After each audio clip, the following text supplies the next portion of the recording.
The Addiction Podcast, Point of No Return. Hello, I'm Joni Siegel, the host of The Addiction Podcast. In 2022, over 100,000 people died from drug and alcohol abuse, and that number is growing daily. Fentanyl poisoning, pot, cocaine, heroin, and even psychedelics and alcohol all contribute to this crisis, while we're bombarded with promotions from thousands of rehabs. Newborns are born addicted, and the majority of homeless people struggle with drug addiction. Drug dealers exploit online resources to sell to teens, and antidepressant use is spiraling out of control. This podcast features brutally honest guest interviews revealing harsh realities and offering hope and solutions through their stories. We don't sugarcoat anything. Guests speak raw and real. More importantly, you'll find inspiration to understand, overcome, and achieve recovery, whether for yourself or to help others, some within your own family, many among your friends or associates. Whether you're seeking help or just a glimmer of hope, our podcast equips you with the latest insights to confront this generational battle. Many listeners tell us they want to join the fight, but do not have the time or money to act, lobby, or just help. If that's you, go to www.patreon.com/theaddictionpodcast and see how you can help. Leeann Blaskowsky, thank you so much for being willing to talk to us today. We are going to be talking about a subject that maybe shouldn't be controversial, but may be, and that's just fine, marijuana with pregnancy and childbirth. So thank you for being willing to talk to us today. Absolutely. Yes. Sadly, it is becoming even more and more controversial.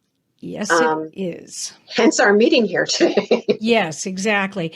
But give our listeners a little bit of your background and what brought you to where you are today. I'm guessing that, I know you have a background in neonatal care, and I'm guessing that you saw things. Hi, my name is Amy Newman, and my husband Bobby and I have a business called Newman Intervention Services. We provide intervention services for families who have loved ones struggling with drug addiction. Our goal is to help individuals get the support and treatment they need to overcome addiction and start on the path to recovery. With our personalized and compassionate approach, we guide families through the challenging process of getting their loved one into rehab and onto a road of a healthier future. Together, we can make a positive difference in the lives of those affected by drugs. If you or someone you know is in need of an intervention, don't hesitate to reach out to us. Let's work together and bring hope and healing to those battling addiction. Call 866-989-4499 today and say the word podcast to get a 10% discount. Or go to newmaninterventions.com and type in the word podcast for a 10% discount. This service comes with a free 1-hour consultation with Bobby. Yes, and more things. As Joni said, I am Leeann Blaskowsky, and I am a neonatal nurse practitioner. I am currently employed as a pediatric hospitalist through CU School of Medicine. And as much as it terrifies me to admit it, I've been in healthcare for more than 40 years and working exclusively with babies for the last 20 of those years, which should tell you without exaggeration that I can and do literally talk about babies all day long. They are my business, and I have made it my business to speak for those unable to speak for themselves. And excuse me for evaluating, but I'm going to guess that they are also your passion. Yes. Without a doubt. I figured that. I had a bit of an unconventional path getting to here. My husband is retired from both the U.S. Air Force and law enforcement, and some of the remnants of his service have left him with some long-term ankle, knee, back issues. And he was seeing Dr. Ken Finn, a contributor to the Addiction Podcast, for those issues. And he happened to mention that his wife and that would be me, was an NNP, and they chatted over several sessions, and Ken reached out to see if I might be interested in collaborating with a few others in the field to write a chapter in his new book that he was putting together titled Cannabis and Medicine. Shameless plug. That's okay. We're all for shameless plugs, especially when it's right? educational. Right. So we actually ended up meeting in a Starbucks, because doesn't everybody, at least before COVID. Yeah. And he told me about his project and his plans for the information that he wanted to convey. And when we first started chatting, I think there were 4 or 5 other people that he had lined up to collaborate on this chapter. And if you go to Amazon and get a copy of the book that has a lot of very useful information in it, you will see that chapter 16 has me listed as a solo author. I think it was one of those, they asked for volunteers, everybody else took a step, and here I am. But, and just for the listeners, we had Ken on, and he basically educated us to kind of debunk the myth that the marijuana of today is not addictive, it's not dangerous, it's fine, it doesn't produce harmful effects. And yeah, he kind of debunked that. And as he should, because according to Tommy Chong, the latter half of the dynamic duo from the 60s and 70s, this ain't your granddad's pot. It's gotten a lot stronger, and the effects, now that it's been legalized in several states across the country, we are seeing a lot more long-term outcomes, particularly for the population that I'm going to focus on today, the developing fetus and newborn with breastfeeding. Okay. And what did you see that led you to become outspoken about this particular issue? I saw opportunity. Actually, I'm trying to remember what year it was. I think it was 2012 when the medical marijuana legalization topic came up on our ballot. And at the time, we were living in Baltimore.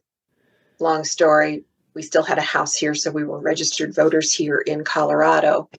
And we literally flew home to be able to vote against that, because I could see the writing on the wall. It is still Schedule 1 federally illegal across the country. But there are now, I think it's 35 states that have some sort of legalization. I could dig through my notes and tell you. But just to clarify, kind of what I meant was, what did you see with like pregnant moms and babies? What was the result of this legalization? So part of my intake interview with my first encounter with a mom who's just delivered a baby is to ask if you've had any exposure to alcohol, marijuana, tobacco, or other drugs during the pregnancy, because each of those can impact the baby's first few hours, first few days, first several months, and now, particularly with marijuana, lifelong implications, because we're finding more and more. So lifelong. So not just as an infant, and correct. Not just newly born, lifelong. Correct. And we're getting to find more and more, and we'll get to that later into the meat and potatoes of what we're going to talk about. So understanding that I was hearing more and more, oh, I used it in early pregnancy, or as it became legal, because now it's legal for recreational use. As it became legal, more and more moms were using throughout pregnancy because there wasn't anybody telling them it's not a good idea. You are listening to the Addiction Podcast, Point of No Return. For more information on the podcast or to reach out if you have a story you would like to share with us, go to our Facebook page by the same name, or you can email us at theaddictionpodcast@yahoo.com or go to our website, theaddictionpodcast.com. And please remember to subscribe to our podcast wherever you listen to podcasts and give us a 5-star review. We appreciate you listening to the Addiction Podcast, Point of No Return. We don't do this podcast because we are former addicts. We don't do this podcast because we have loved ones who have suffered from addiction. We do this podcast because we feel that addiction is one of the biggest problems facing the world today, and that no matter who you are, no matter your religion, no matter your income status, no matter your race, no matter anything about you, addiction affects you. This podcast is a free resource for anybody looking for help with addiction. They did, some of my colleagues in Denver did a cold call interview to several distribution shops in the Denver area, and the majority did not caution moms because she presented, the caller presented herself as 6 or 8 weeks pregnant. I need this. I'm having this. What do you suggest? And it wasn't until, in about 80% of them, till she got to the end of the question answers, that she said, should I talk to my doctor about this? That they said, oh yeah, you should talk to your doctor. Wow. So if they don't go that far down with the questioning, they're just like, oh, I guess this is okay to do.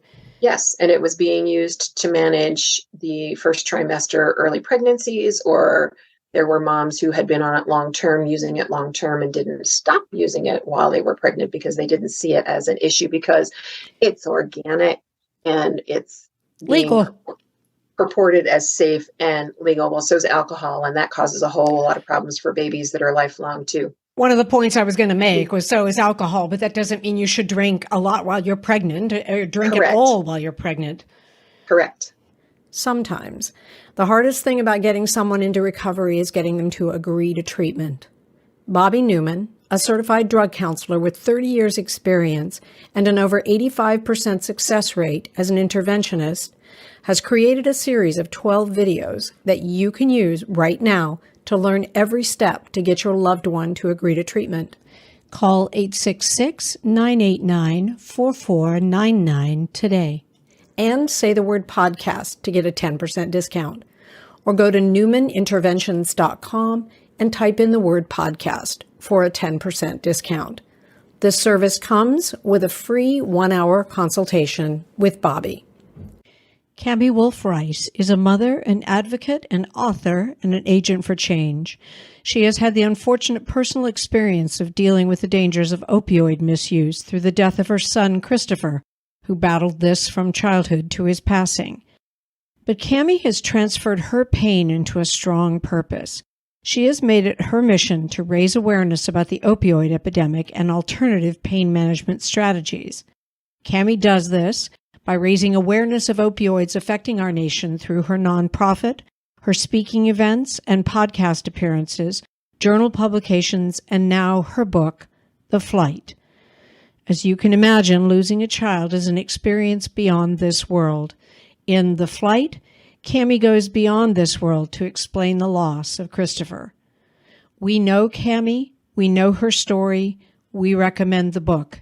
Available on Amazon or wherever books are sold. We don't know how much, if any, is safe for any of those chemicals. And despite the fact that it is touted as organic, marijuana is indeed made up of multiple chemicals. The most dangerous one that we have been looking at is the delta-9 tetrahydrocannabinol, abbreviated THC, and I will continue to do that because my tongue will fall apart if I don't. So the THC, it was interesting because I recently have done a webinar with slides that I'd be happy to share for viewers who are able to get to them, or listeners who are able to get to them, I had to stretch this discussion because when I encounter a mom, I typically have 5 minutes to spend with a family, 20 minutes digging into their chart, 5 minutes to see them, 5 minutes to talk or write about it. So I have a scripted discussion that I have whittled down to about 2 minutes. That not a good idea. If you're using it, don't breastfeed your baby. If you are using it, if you want to breastfeed your baby, don't use it because you can't pump and dump. It's not like exposure to a prescription opioid or even an illegal opioid. You can't, the half-life is too long. It's stored in the fat tissue. So I have that conversation whittled down to 2 minutes. And now I was being asked to talk about it for 45 minutes. And I thought, oh, how am I going to do that? Well, definitely give us the slides because I can pop some of them in on the video, and I can also, if there's a link to them, I can link to them. But you brought something up that I'm not familiar with. When you say pump and dump, is that if I'm using opioids, I can do that, and then I can pump the breast milk and then not give it to my child, and hopefully the next time they nurse, they won't get it? Correct. So, depending on what the chemical exposure is. Now, for some moms who have had a C-section, they're taking opioids for pain relief, and well-deservedly. Okay. It is major abdominal surgery. Right. Depending on what the drug is and the half-life of that drug, you can pump and dump so you don't lose your milk supply, because milk supply is dependent on recurrent stimulation to maintain supply. Right. And you can pump and dump based on the half-life of that drug to avoid exposing the baby. Now, and it can be a variety of things. It's opioids for C-section moms. It's some moms are on chemotherapeutic agents, and depending on the agent that they're exposed to, that's where the pump and dump philosophy comes from. We do not support that for continuing your addictive illegal drug habits. I just want to say, sorry to interrupt you, Leann. I had 2 C-sections. I don't think I went home with pain medicine, but I definitely had pain medicine in the hospital. Mm-hmm. Nobody told me I shouldn't just go right ahead and nurse. Well, and truly, for most, the small amount that you're on that's going to cross into the breast milk isn't a problem. Some babies get a little sleepy. Okay, fine. But like I said, there are a variety of other things that. And I would imagine if you go home from the hospital with it and you're going to continue to take it, it's going to build up. And I get it. Okay. Fair enough. Sorry. That's Sorry okay. to interrupt you. That's okay. Okay. But it doesn't work when a mom is doing marijuana. Correct. Because marijuana is lipophilic. And what that means is that it's attracted to fat. Breast milk is 80% fat. And in addition, if mom is a regular user, it is stored in her fat tissues, subject to release at whatever time it feels like being released. There is no gate to control that, which is why if you are doing drug screens, THC can remain in your drug screen for 30 days after your last use because it's stored in that fat tissue. Not the only I hope drug. the listeners are understanding this because this is something that we've never heard before.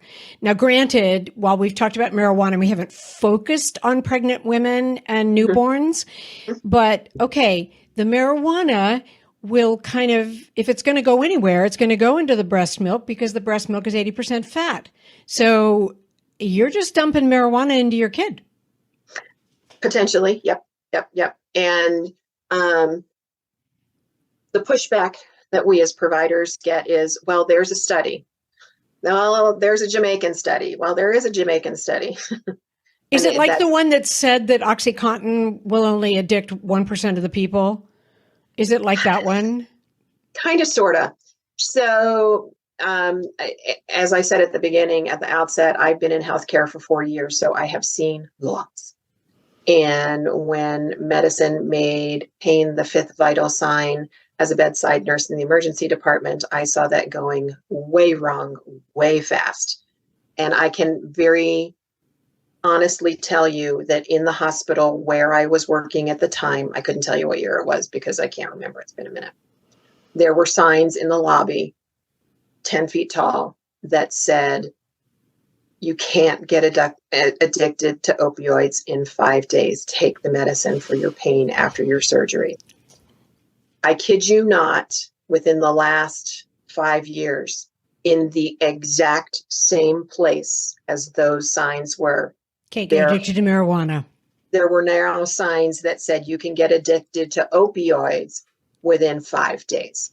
Oh. So that being said, there's been the Jamaican study, which is, sorry, I took a side turn. The Jamaican study was a very select subset of pregnant women in Jamaica. I don't know anybody that, if you know anything at all about conducting medical research, you have to look at bias. And if you set it in a particular spot, you now have population bias.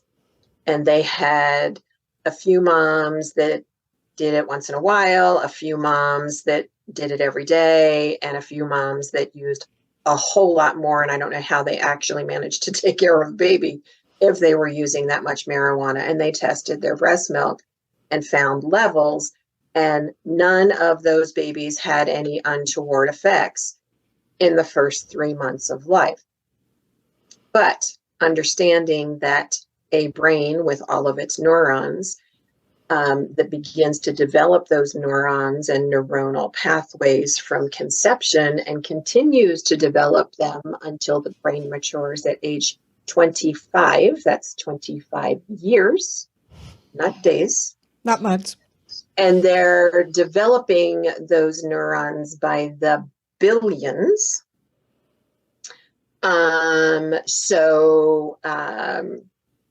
The impact to those neurons, this is a chemical that affects multiple parts of the brain. The THC affects multiple parts of the brain. And I have a picture representation of what it affects and how it impacts a mature brain. And when I'm giving my presentation, I do an interactive discussion point. Anybody in the last month that's used their GPS to get somewhere, raise your hand. Okay, so when you made a wrong turn, it redirected you, didn't it?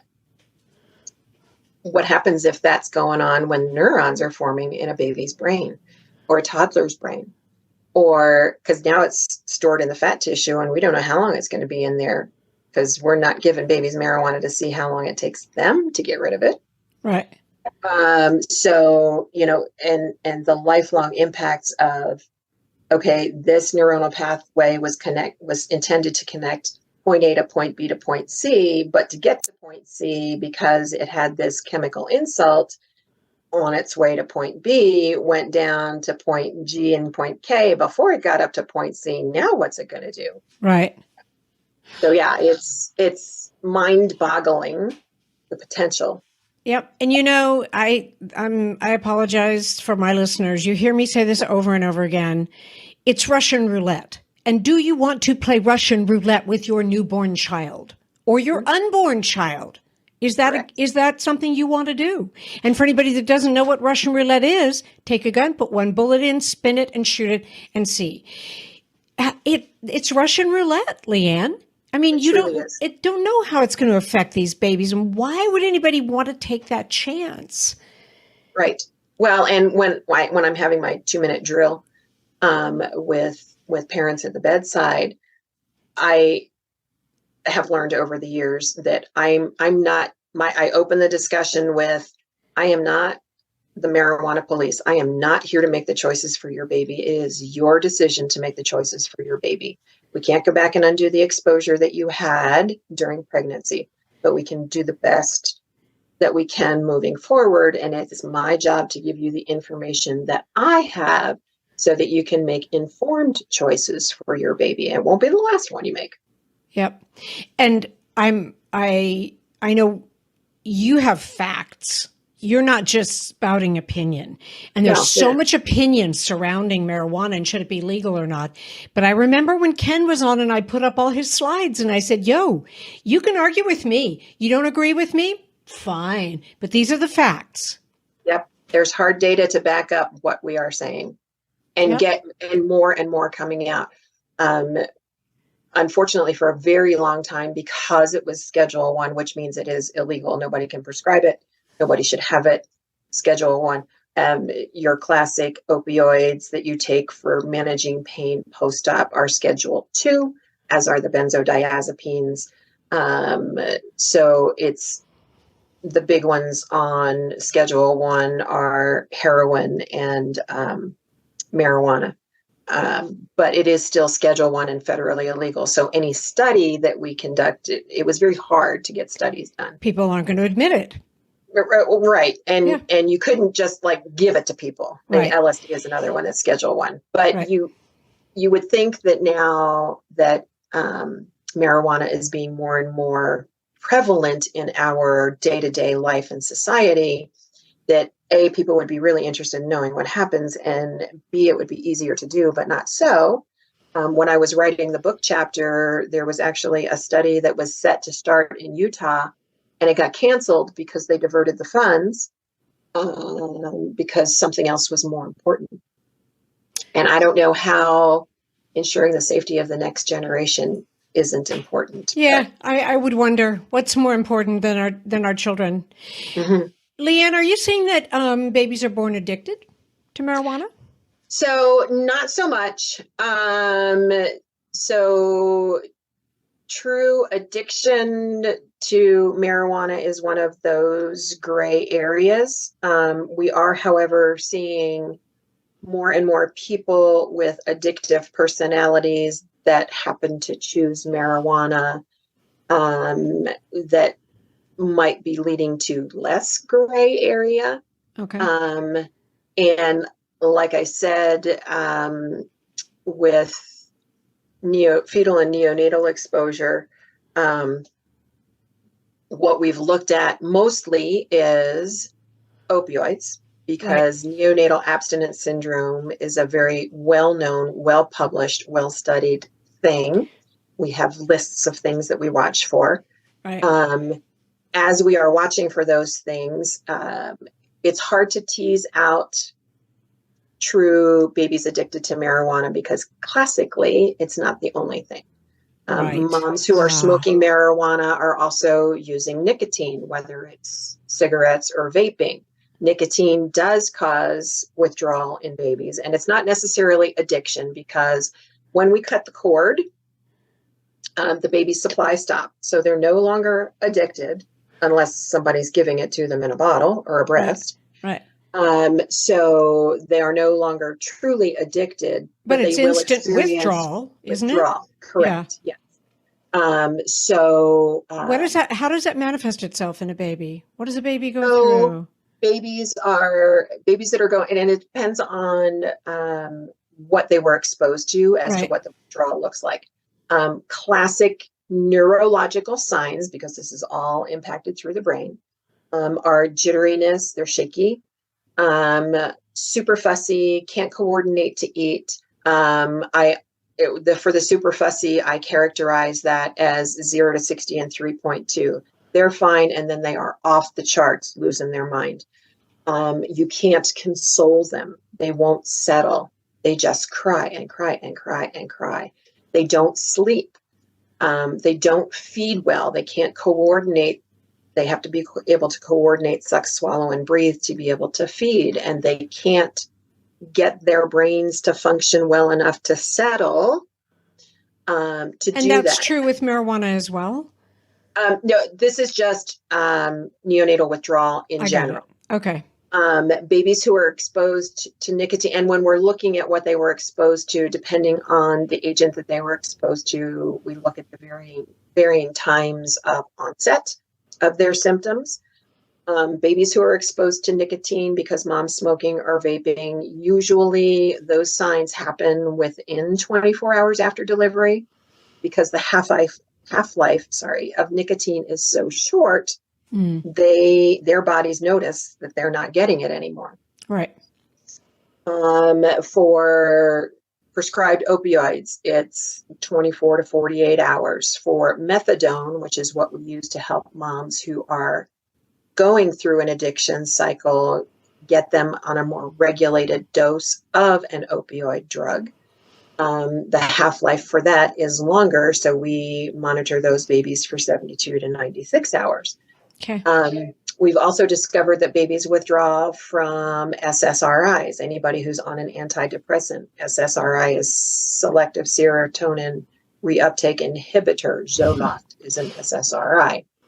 Those babies actually experience, depending on, and it is dose and duration dependent, those babies actually exhibit some signs of withdrawal as well, up to and including there is an SSRI syndrome that actually makes it look like the baby's having a seizure. They're not. It's not a seizure disorder. It's just their brain misfiring because of the chemical insults they got while they were developing in utero. Any of the benzos have the potential for causing withdrawal in the baby. So, and like I said, you know, the discussion around marijuana being a gateway drug, does it lead to other things? Data's out there that's saying it did. And we as a family have personal experience with that outside of healthcare. So yeah, it's definitely there. Is a baby truly addicted and withdrawing from marijuana? Hard to say because not studied in isolation. Right. And in the real world, rarely used in isolation.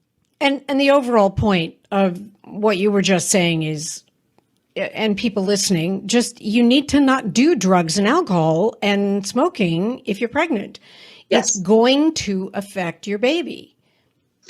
And it's that protective measure, you know, and there are so many examples of every time you get in the car, you put on your seatbelt to protect yourself in case you're in an accident. Nobody plans on getting in an accident, but if it happens, you're protected.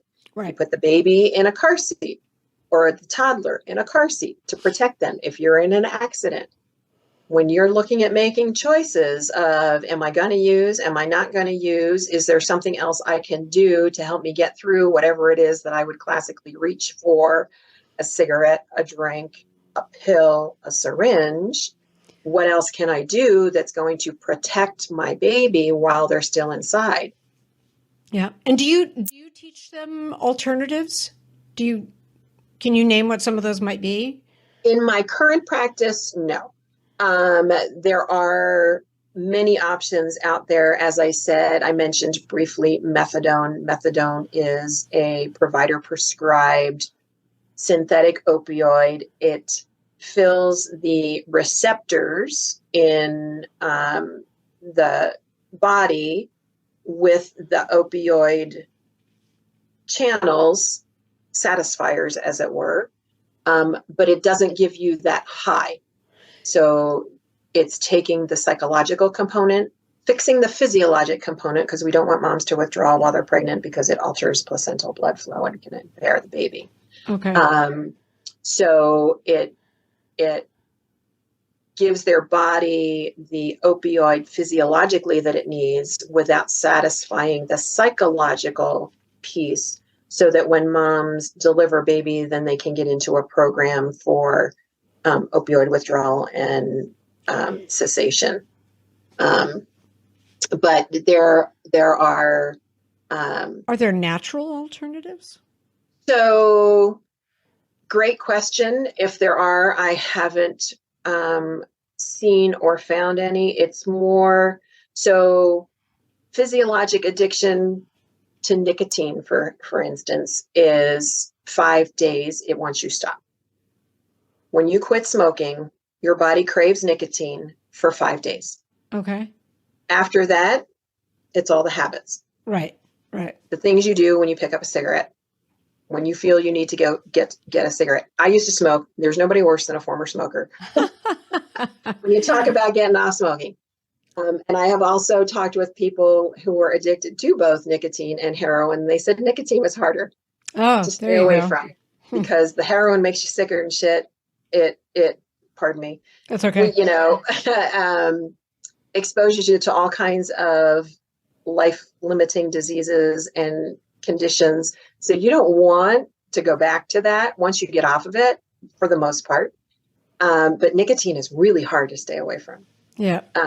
But there are, like for alcohol, there are 12-step programs. There's, therapies and talking through and just finding your thing that makes you not reach for the joint or the edible. And now it's so easy to get because it's in edibles. Yep. And that's a whole nother discussion because the way they package that stuff, holy cow. What child doesn't like gummy candy? Correct. And they look just like gummy bears. Yes, they do. And if kids are accustomed to eating gummy bears, they're grabbing a handful. And that's enough to put an adult in the hospital and kill a child. Yep. There was a couple of years ago, somewhere in Colorado, a guy got a cookie. Okay, I don't know who in their right mind can only eat an eighth of a chocolate chip cookie, but that's the serving size. And he ate a whole cookie? An eighth of a cookie. Okay. And he ate the whole cookie and jumped off a building. Because he was having paranoid delusions that went along with the overdose of the THC. Got it. So, yeah, it's truly terrifying how easy it is to get, how easy it is for kids to get their hands on it. And actually, I just had rolled across my LinkedIn feed not too terribly long ago, a study published that was showing the increase in children needing to visit the ER because they were overexposed to marijuana through picking up a parent's edible and not realizing what they had. Wow. It's kind of crazy. And we don't know, I think based on one of the things that you said, we don't know what the long-term effect of this marijuana exposure during pregnancy is going to produce in the children. Precisely no, but we're finding out a whole lot. Right. If you look across the world, there are ongoing studies in places where it's been legal longer than it has been here. Okay. And school-aged children are showing lower overall IQ scores, difficulties with focus and attention. And of course, then when they have difficulties with focusing or attention, then the idea is to put them on drugs for ADHD. And so that leads to a whole other can of worms, which we're not going to talk about here.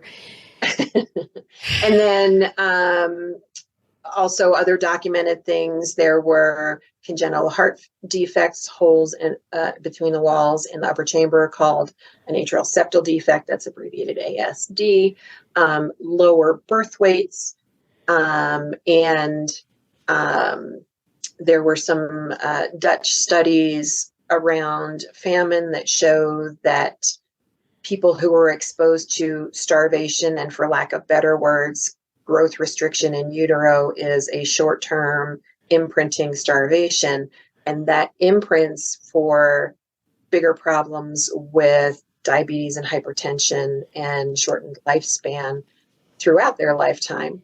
Yeah. And here in the United States, there are groups looking at, since the legalization of recreational marijuana, the increase in the number of diagnosed autism cases, and making links to, as they're teasing through all of the data, because it hasn't been there for very long, linking it to children being placed on the autism spectrum if they were exposed in utero or during breastfeeding or during breastfeeding. Wow. So yeah, there's the information is evolving, and I was born in a time when it was nothing for a woman to knock back a highball while she was smoking a cigarette. And I gave birth in a time where you weren't allowed to even do anything. You couldn't even take a Tylenol. And now they're letting up on a few things, and they have these marijuana shop owners that are saying, yeah, if you're nauseated, here, try this. It won't hurt any. You know, it's absolutely horrifying. And if you're listening and you're as horrified as I am, well, you need to get even better educated and you need to pass the word. Leann, how can people get access to some of this research so they can see it for themselves? Well, with our World Wide Web, it is as easy as a Google search, but teasing out the medically backed information is a little more challenging. Talk to your providers. If you are pregnant, talk to your obstetrician. Don't get on the Facebook not a marijuana group shop owner. or the Facebook mom group that says, oh, I used every day while I was pregnant and my baby came out fine. Fortunately for you, that's great. But and you don't even know for sure that that's the end of it. That's true. Correct. Talk to your providers. Take advantage of your exposure to your providers. Talk to different ones. Do prenatal research before you get pregnant. For a lot of us, the news that we were becoming parents was the positive pregnancy test. For lots of couples, they plan it and they do all of the legwork ahead of time and make their decisions. Yep. And being early pregnant, I'm here to tell you, is miserable. There was a time that I would have sold my soul to keep down a dinner. Pregnancy for me personally was better than Weight Watchers. There you go. I lost weight long before I ever gained it. And they were worried enough that at one point in one of my pregnancies, they threatened me with admitting me to the hospital for IV nutrition because babies are parasites. They will take what they need from you and leave you what's left. And it wasn't enough. Yeah. Well, I didn't have morning sickness, so I managed to come through it without that. It was horrible. But the thought of using something that wasn't tested and wasn't studied and deemed to be as safe as it could be for me to take while I was pregnant, it never even occurred to me because I wasn't important. It's the baby that's important. And I don't know how old you are, and I don't need to know that, but we are not that far away from the whole thalidomide. Correct. I actually used thalidomide fiasco in the book. Yeah. I mean, that was, you don't want to know about that one, listeners. But the point is, we could be having something similar in some ways if they're finding out that babies who were exposed to marijuana, both while inside mom and maybe even beyond, are having holes in their heart and other issues. Once again, it's that Russian roulette. And do you want to play Russian roulette with your baby, whether the baby's still inside you or whether you've had your baby? It makes no sense. And you need to get educated. And is there information on the Drug Free America website?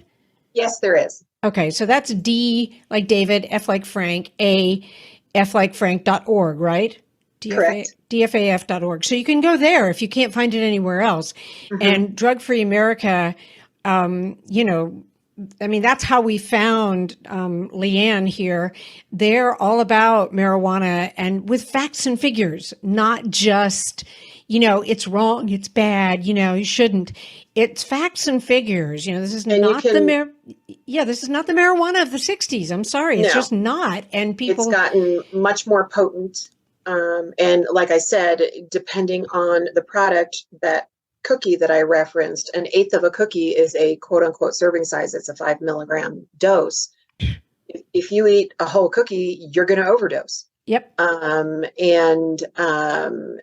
You can also get information from the CDC, the Centers for Disease Control and Prevention. Whatever state you're in, you can Google your Department of Health.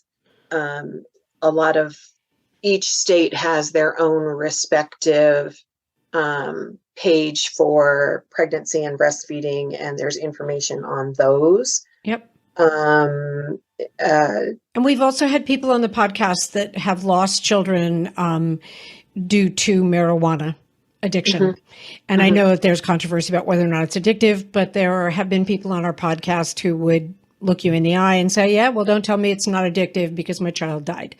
So, there's a lot of resources out there. Not your local pot shop. That's not the best resource for that. Because that's their revenue. Why would they tell you not to use something that they're trying to make money off of? Exactly. It's like the used car salesman, basically. Yeah, right. Yeah. Leann, thank you for what you do. And thank you for, educating and putting the correct information out there, and definitely provide us with whatever you have. I say, I can pop it up on the video because I can put little pictures over us. And if there's then a link to some of that research, if you give me that, I can also put that in the show notes and then people can find it. But I appreciate you. I appreciate everything you're doing. Thank you so much. I appreciate you taking the time to hear me. Absolutely. Thank you for listening. After we were done with the interview, we were talking to Leann, and Leann and her husband lost one of their children in 2020. He was an avid pot smoker and dabber and vapor, and bought an illicit Xanax that was fentanyl, and they lost their son. Sorry. Makes me a little emotional. Anyway, I said it during the interview. This is the thing. If you're pregnant, if you know someone who's pregnant, don't use marijuana, don't use alcohol, don't use nicotine. Obviously, don't use other drugs. But the point is, you're playing Russian roulette with another life, and just don't do it, because, you're going to be a mom or a dad. Maybe you know someone, maybe your wife is pregnant or your partner's pregnant, and that's just not a risk you want to take. So do your own research, though. You don't have to take it from me.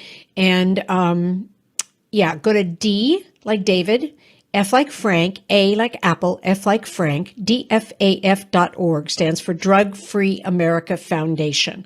All the research is there, and I will get whatever research that Leann has and figure out how to let you know what that is.